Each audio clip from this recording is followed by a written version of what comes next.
أعوذ بالله من الشيطان الرجيم. بسم الله الرحمن الرحيم.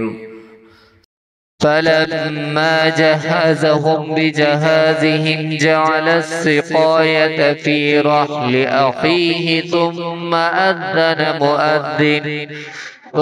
أذن مؤذن أيتها العير إنكم لسارقون. قالوا وأقبلوا عليهم ماذا تفقدون؟ قالوا نفقد سواع الملك ولمن جاء به حمل بعير وأنا به زعيم. قالوا تالله لقد علمتم ما جئنا لنفسد في الأرض وما كنا سارقين. قالوا فما جزاؤه إن كنتم كاذبين؟ قالوا جزاؤه من وجد في رحله فهو جزاؤه كذلك نجزي الظالمين.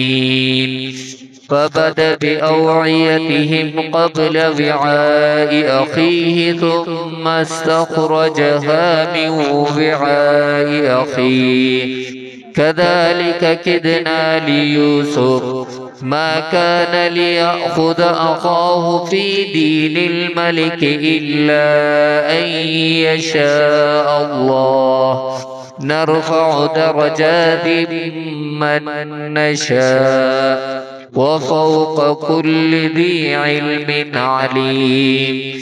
قالوا إن يسرق فقد سرق أخ له من قبل فأسرها يوسف في نفسه ولم يبدها لهم. قال أنتم شر مكانا والله أعلم بما تصفون. قالوا يا أيها العزيز إن له أبا شيخا كبيرا فخذ أحدنا مكانه إنا نراك من المحسنين. صدق الله العظيم. والسلام عليكم ورحمة الله وبركاته.